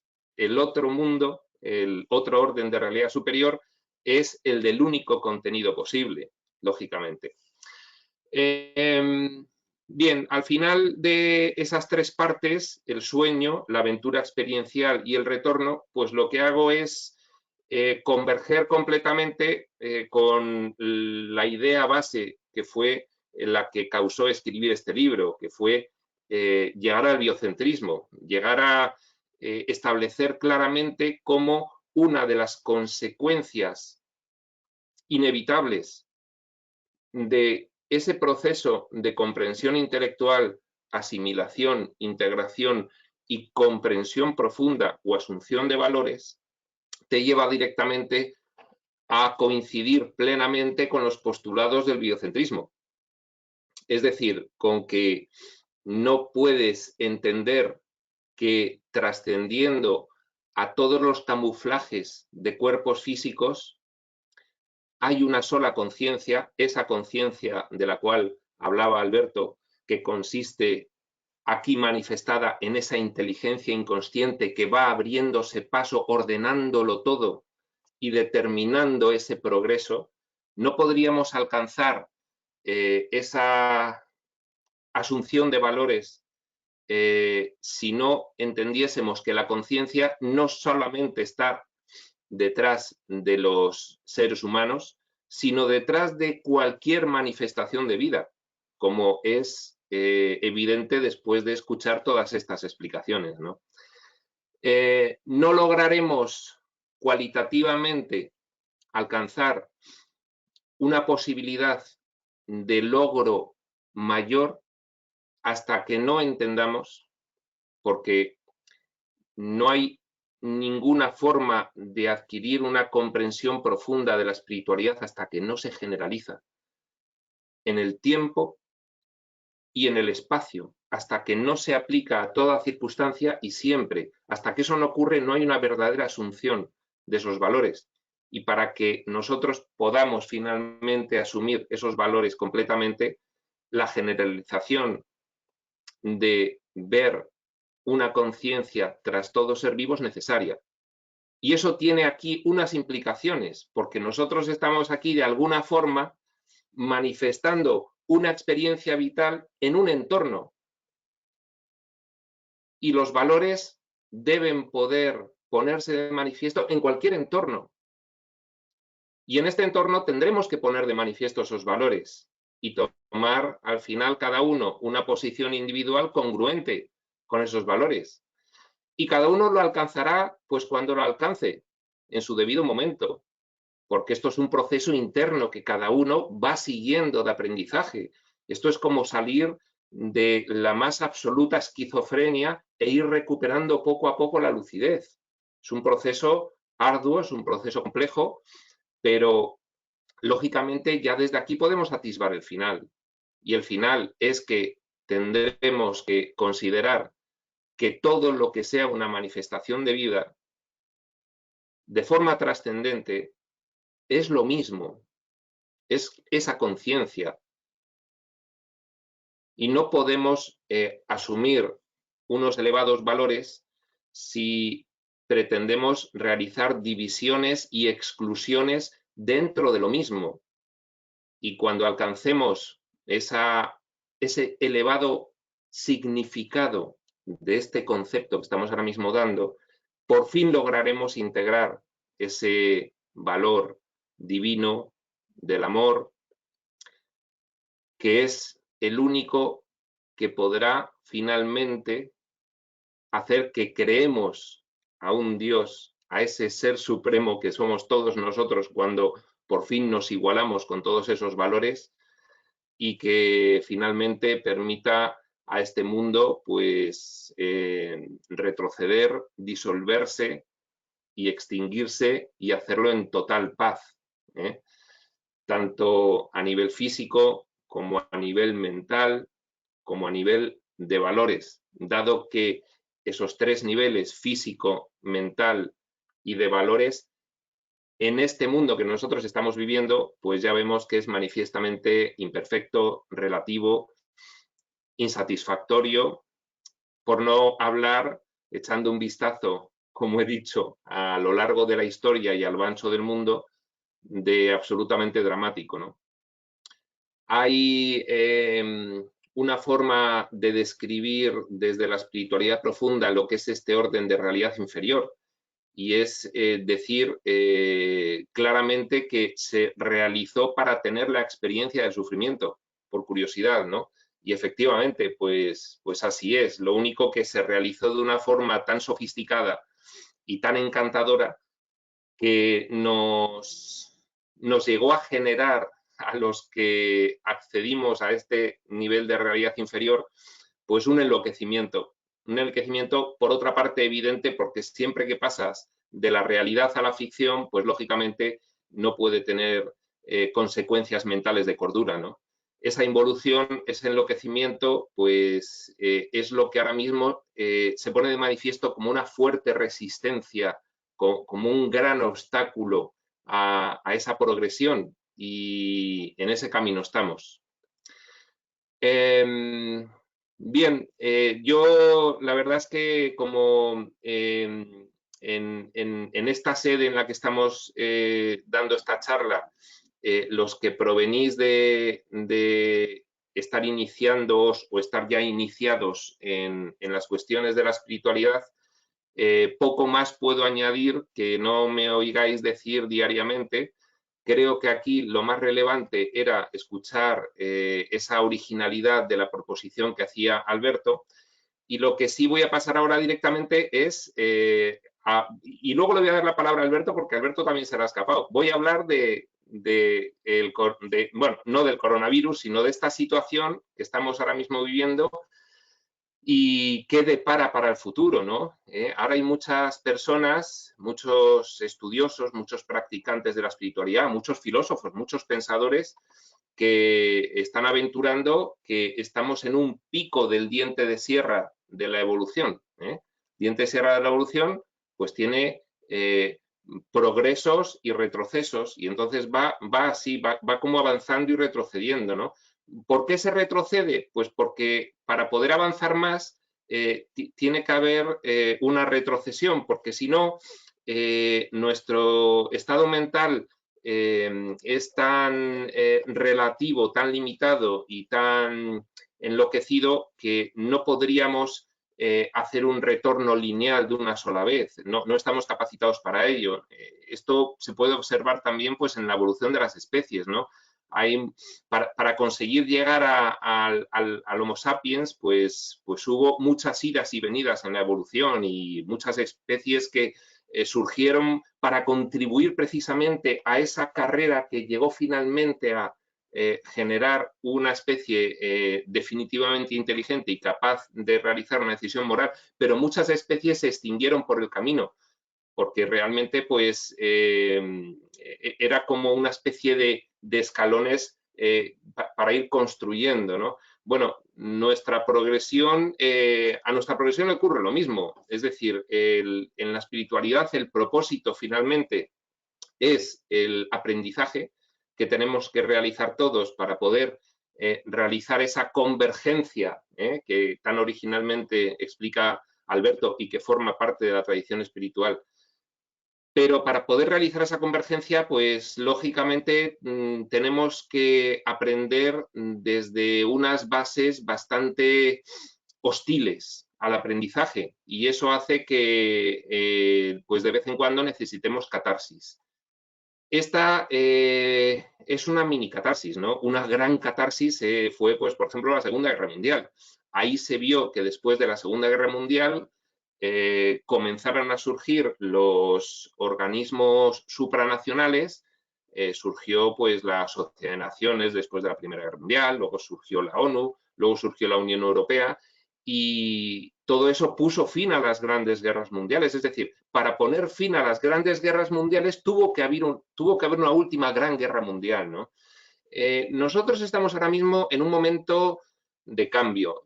Como ya habréis escuchado en muchos momentos, porque esto ha circulado por internet y por WhatsApp, bueno, pues todo lo que de aparentemente malo trae una pandemia a nivel mundial, pues hay que mirar en la otra cara de la moneda y ver lo que tiene de bueno para el aprendizaje, y esto pues lógicamente ha supuesto una reflexión a nivel mundial de toda la humanidad, porque ha sido algo prácticamente generalizado, ha supuesto una reflexión de la cual pues ya se está hablando de que surgirá un nuevo orden. Bueno, un nuevo orden, no nos pongamos tampoco apocalípticos, ¿no? Este nuevo orden será un nuevo orden de conciencia, es decir, esto va a ser un avance de la conciencia. Esto va a ser el haber tenido la posibilidad de pararnos y reflexionar sobre algunas cuestiones para reevaluar, para volver a valorar lo que es nuestra experiencia vital. Y entonces, pues, cambiar los pesos de la valoración de lo que hemos realizado anteriormente y de lo que ha supuesto para nosotros esta reflexión. Es sencillamente eso. Es una mini catarsis, porque la gran catarsis última que tuvimos de la Segunda Guerra Mundial, con 100 millones de muertos, bueno, pues eso sí que es una catarsis potente, ¿no? A partir de ahí, pues, eso es el pico, la Segunda Guerra Mundial es la gran bajada, es esa gran catarsis. A partir de ahí se empieza otra vez a crecer con esas manifestaciones de la agrupación de las que habla Alberto, ¿no? Esas manifestaciones de la agrupación, esas entidades superiores que empezaron a agruparnos para poder convivir mejor, pues empezaron a surgir. Pero nuestro enloquecimiento es muy potente y entonces ese nuevo crecimiento se agota. Y este es un momento en el que ese nuevo crecimiento se ha agotado. De hecho, bueno, pues hemos visto ya manifestaciones de movimientos en contra de la globalización, hemos visto manifestaciones de volver a acercarnos a ideologías extremas, que fue lo que nos llevó a esa gran confrontación. Hemos visto movimientos de olvido de esas cuestiones básicas que han perdurado en la mente colectiva durante 70 años, pero ya se estaban empezando a olvidar. Entonces, bueno, esto vuelve a ser un punto de atención general de la mente colectiva en otro nivel, de la inteligencia inconsciente, podría decirse. Esto es otro punto de atención que genera una nueva bajada en el diente de sierra para volver a crecer algo más y llegar más lejos de lo que hemos llegado hasta aquí. ¿De acuerdo? Y esta es la forma en la que lo tenemos que plantear. Y cualquier otra forma de ver la situación de lo que está ocurriendo, pues es inconsistente. Inconsistente, pues porque realmente, aunque solo sea por la observación empírica de lo que es la historia, vemos que siempre ha ocurrido igual, que a partir de esas catarsis se ha vuelto a renacer con un nivel de conciencia superior que te permite luego ir avanzando más. Lo que el futuro nos deparará, espero que sea que los dientes de sierra cada vez sean menos afilados y más suaves, ¿no? Es lo que hablamos que se desea de los ciclos económicos. Se desea que los ciclos económicos se suavicen por las graves consecuencias para la experiencia vital de todos nosotros que tiene que los ciclos económicos sean demasiado abruptos. Bueno, pues las catarsis es lo mismo. Las catarsis podrán ir disminuyendo de intensidad según vayamos actualizando esos ideales que tenemos latentes, potenciales, pero que nos hacen ir subiendo el nivel de conciencia, que es lo único que puede salvar a la humanidad. Lo único, el que cada uno de nosotros aumente su nivel de conciencia. Es decir, como estamos muy acostumbrados a proyectar la causa de lo que ocurre fuera de nosotros, pues entonces decimos, no, porque lo que tiene que haber es políticos mejores. Pero si los políticos salen de la sociedad, lo que tiene que haber es un avance individual de cada una de esas células que componen el cuerpo. Y habiendo un avance individual, es como vamos a conseguir un progreso generalizado, no de otra manera, porque la experiencia que estamos teniendo es el resultado preciso y directo de nuestro actual sistema de pensamiento, de nuestro actual aglomeración de significados, de nuestro actual sistema de valores. Es el resultado preciso y directo, no puede ser otro. Entonces decimos, no, porque es que fatal, porque es que tiene que ser otro. No puede ser otro mientras no haya una elevación de cada una de las conciencias individuales, que son las que forman esa entidad de conciencia común. Con lo cual, de lo único de lo que nos podemos preocupar, cada uno de nosotros, es de nosotros mismos. Y a partir de ahí, el mundo se arreglará solo. No podemos, sin ocuparnos de cada uno de nosotros mismos, pretender arreglar el mundo, porque eso significa pretender solucionar el problema en el efecto, no en la causa.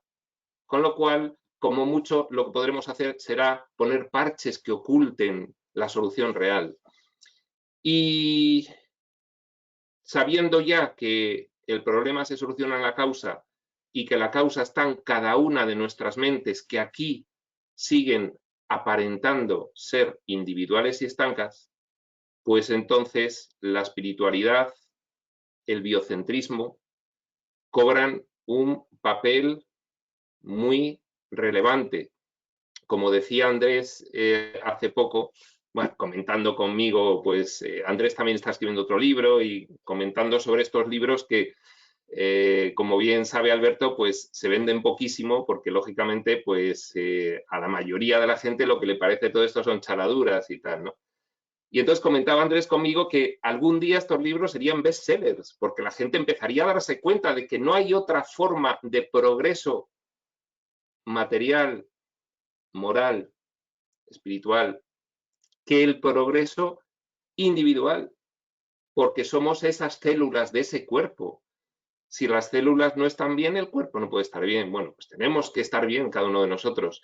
Y por eso creo que es un momento especialmente interesante para planteamientos como el que hacemos en este libro, para el estudio de la espiritualidad, para otras manifestaciones más prácticas de todas estas ideas, como puede ser, pues, por ejemplo, el concepto de ese estado universal, de ese proyecto.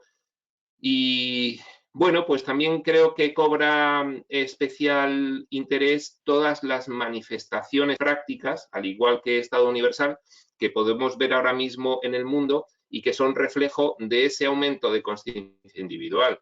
Los santuarios animales, la solidaridad, por supuesto, pues hacia cualquier clase social excluida, pero eso sí, siempre desde un orden, siempre desde una coherencia, siempre desde una integridad, siempre desde una eficiencia, porque estamos todavía en el mundo de la escasez completamente y tenemos que procurar siempre la mejor de las soluciones a nivel global.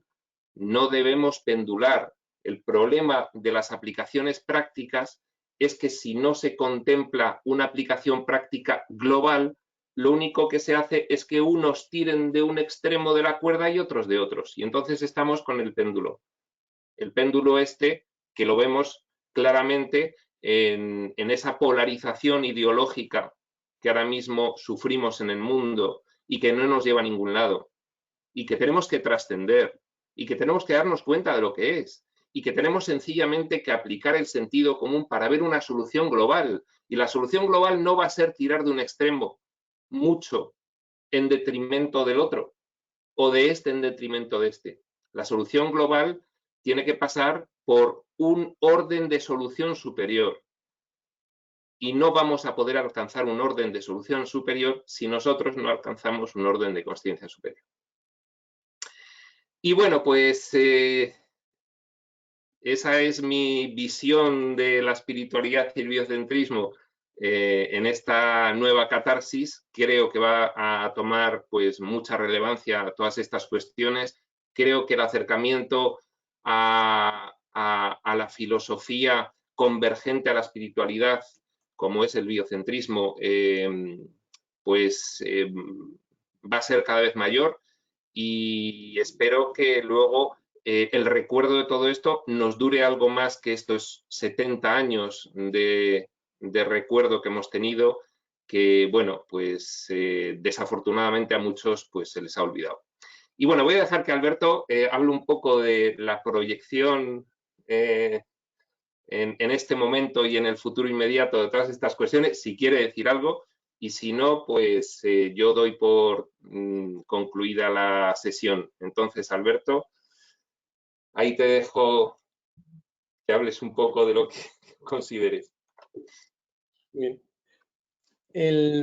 Una consecuencia directa de esta crisis del coronavirus es que, de alguna manera, los humanos habíamos olvidado quiénes somos y a qué pertenecemos.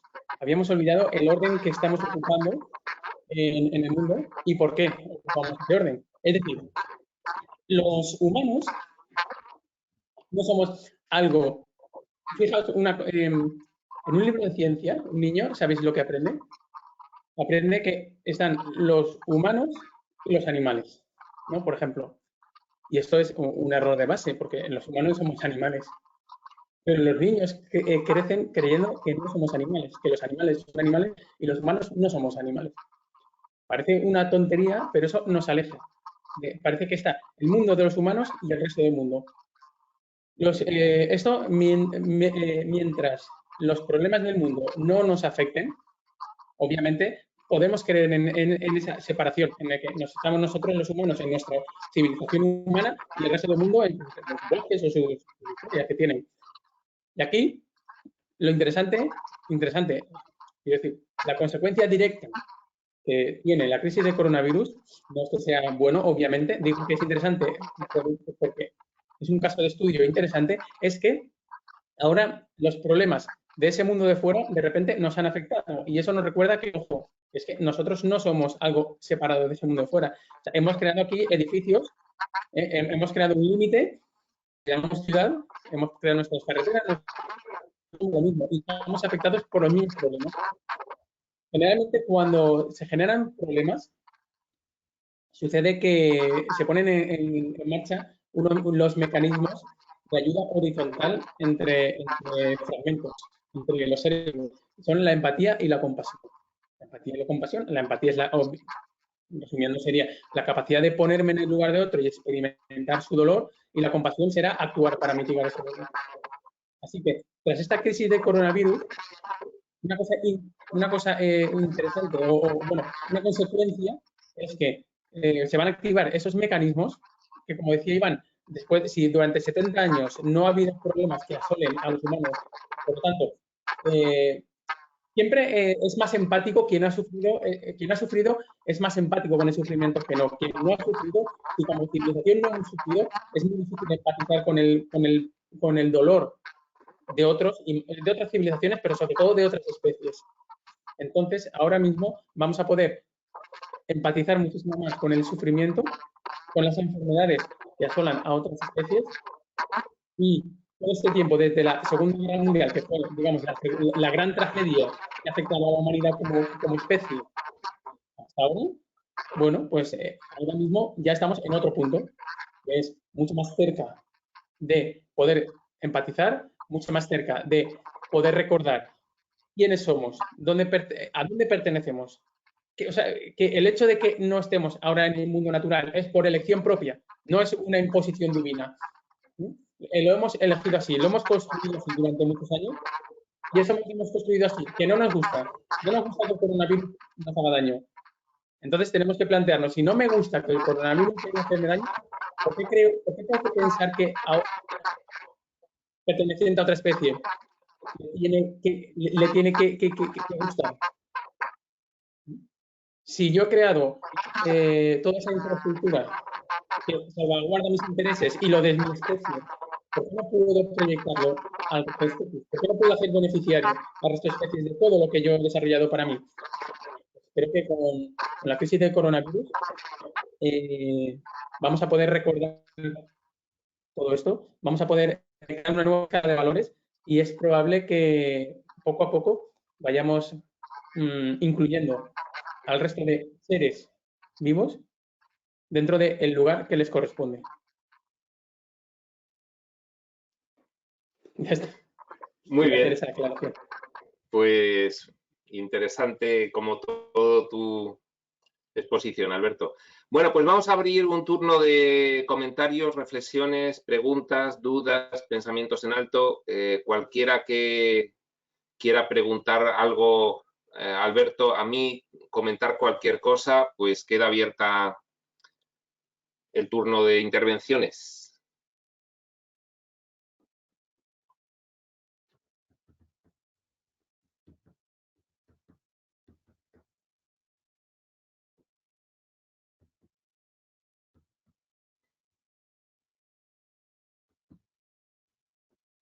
Hola, buenas tardes, Iván y Hola, Alberto. Hola. Sí, bueno, lo primero, gracias. A Iván le había escuchado más veces, a Alberto no, y ha sido muy interesante y, bueno, en general puedo decir que todo el enfoque, mi corazón coincide, no hay nada que decir, pero sí al final en las últimas intervenciones, sobre todo de Alberto, también de algo que dijo Iván de los últimos 70 años. Solo, no quiero ser quisquillosa ni disentir, pero sí poner un apunte, ¿vale? Que a veces analizamos la realidad desde este lugar de blancos occidentales, de cultura judeocristiana. Y a mí me ha tocado ya 2 guerras, una, bueno, hace muchos años en Centroamérica y ahora con la guerra de Siria, estuve un tiempo con refugiados sirios y realmente, claro, sus últimos 70 años no han sido de paz y globalidad. Entonces, solo quería poner esta nota, ¿no? Porque me venía mucho, digo, bueno, como sin acritud, pero sí decir que incluso la pandemia del coronavirus se ha hecho tan escandalosa porque nos ha afectado a los occidentales blancos, porque de malaria mueren más africanos, de SIDA, etcétera, ¿no?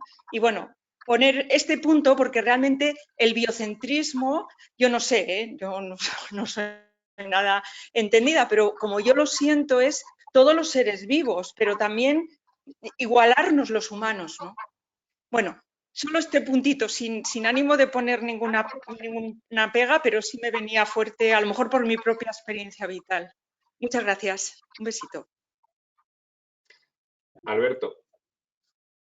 Sí, por mi parte, tienes toda la razón. A ver, la cualidad de la pandemia del coronavirus es que ha afectado a todos los lugares. Entonces, el problema como ser humano, cuando el problema no me afecta, para mí no es un problema.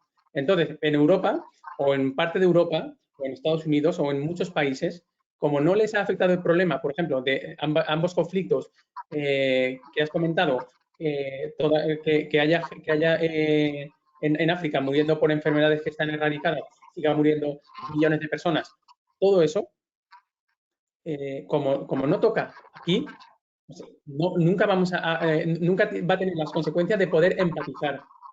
Para que aquí pudiéramos empatizar con ese sufrimiento de allí, tendríamos que experimentar un sufrimiento aquí. Entonces, tienes toda la razón. O sea, yo creo que ambos, pero por nuestra parte queríamos decir que la guerra mundial afectó a prácticamente todo el mundo. Por lo tanto, tuvo consecuencias en prácticamente todas las civilizaciones humanas. Desde desde la Segunda Guerra Mundial hasta la crisis del coronavirus, no ha habido conflictos o problemas que afecten a todos. Entonces, cuando afecta a todos es cuando permite que haya un cambio global. Obviamente, todas las tragedias que se dan en lugares que no son, tú lo has dicho, de raza blanca, judeocristiana, etcétera, pues por desgracia, no son tomadas en cuenta.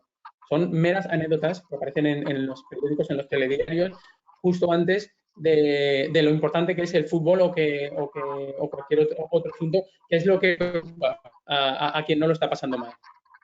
Y todo ese sufrimiento queda así, queda olvidado, queda como algo de fuera. Eso es lo que me refería. Queda como algo de fuera, como que eso no es mío, eso son cosas que suceden en ese mundo imaginario, de ese mundo remoto, pero no. Con el coronavirus nos damos cuenta que, ojo, que nosotros también. Por lo tanto, si también sufrimos, yo por mi parte tener en cuenta que al estar dentro del movimiento de derechos animales, empatizo con el sufrimiento es continuo de los animales. Entonces, cualquier tipo de sufrimiento, en cualquier tipo de escala, sea en una parte del mundo o en otra, empatizo con él.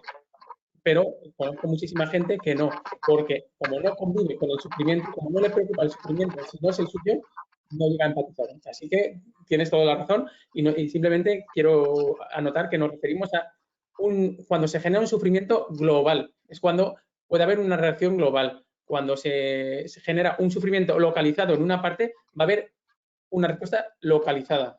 Y es muy difícil que los humanos, por nuestros efectos, seamos capaces de generar esos cambios, esa empatía, ante un problema local cuando nos queda tan lejos. Nos queda lejos y no es más que una anécdota de telediario. Y Gracias, bueno, Alberto.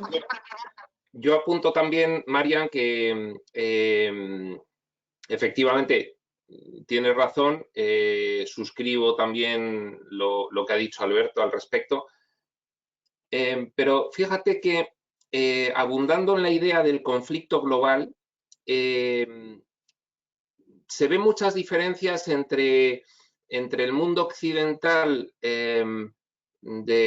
previo a 1940 y el mundo occidental posterior a 1945. Se ven muchas diferencias en la cuestión de que se consolida, porque ya surgió con la Sociedad de Naciones, pero se consolida un nuevo orden internacional y comienza a haber una muchísimo mayor conciencia de solidaridad internacional y de intervención supranacional en las cuestiones nacionales. Como concepto, porque luego ya vemos que incluso en la Organización de las Naciones Unidas pues hay intereses particulares, hay un Consejo de Seguridad Permanente que tiene derecho de veto de 5 naciones, luego tenemos pues algunas otras organizaciones supranacionales que no tienen un propósito global, pues como por ejemplo lo que hemos vivido de la Guerra Fría durante toda la posguerra hasta la caída del telón de acero en 1989, pues con esa OTAN, la NATO, en fin. Efectivamente, sí que hay una diferencia a partir de un conflicto global. Esa diferencia que vemos en el mundo a partir del conflicto global de la Segunda Guerra Mundial, que no impide que siga habiendo conflictos puntuales, es lo que se debe a ese aumento de conciencia global, a ese aumento de conciencia que implica una mayor conciencia de unidad de la especie. Por eso, pues aumenta la solidaridad, aumenta la intervención supranacional en conflictos concretos y en situaciones concretas. Se establecen, pues, como paraguas de la ONU algunos otros organismos que se encargan de la salud, en fin, de muchas cosas.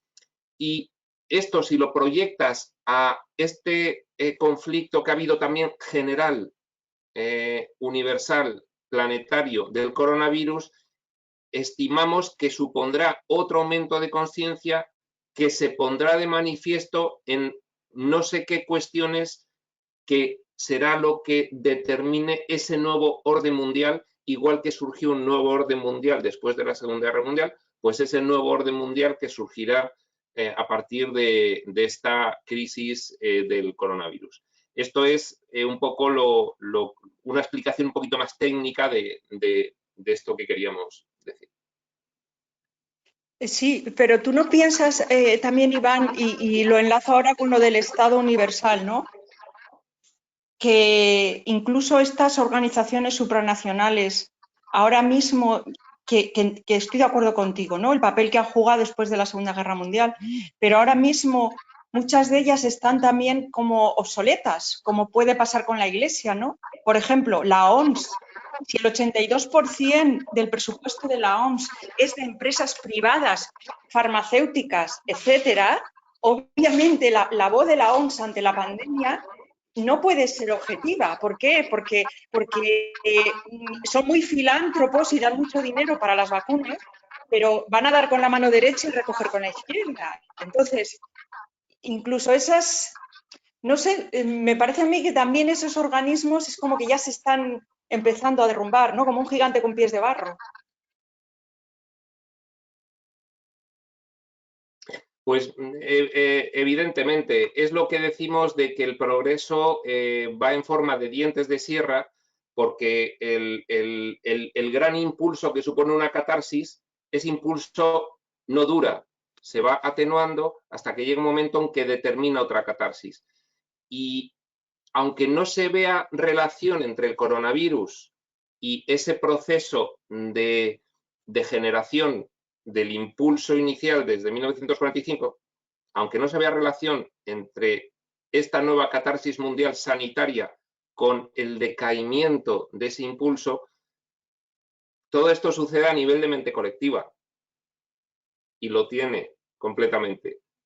Y seguirá habiendo catarsis cuando siga habiendo degeneraciones de esos nuevos impulsos que surgen de las catarsis. Sí, de acuerdo. Gracias, Iván.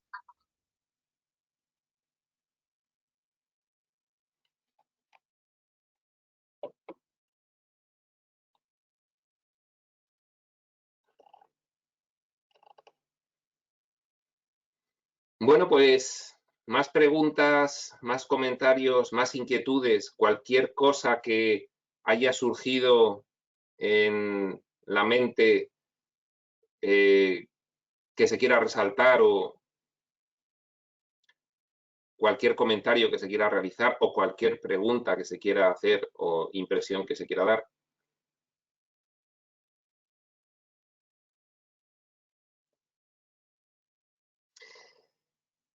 Bueno, pues en tal caso vamos a ir cerrando la sesión y nada, pues agradeceros a todos, empezando por Alberto, el haber podido hacer esta sesión interesantísima y a los demás por haber asistido. Y nada más, que nos desconfinemos bien, que nos desescalemos bien y que este nuevo impulso que se va a producir, pues lo entendamos como un impulso interior, que es el único posible, el único que está a nuestro alcance y que determinará necesariamente un impulso colectivo. Y nada más, cerramos entonces, dejamos de grabar y hasta otra eventual sesión. Gracias. Muchas gracias a todos. Muchas gracias. Gracias. Hasta luego. Hasta luego.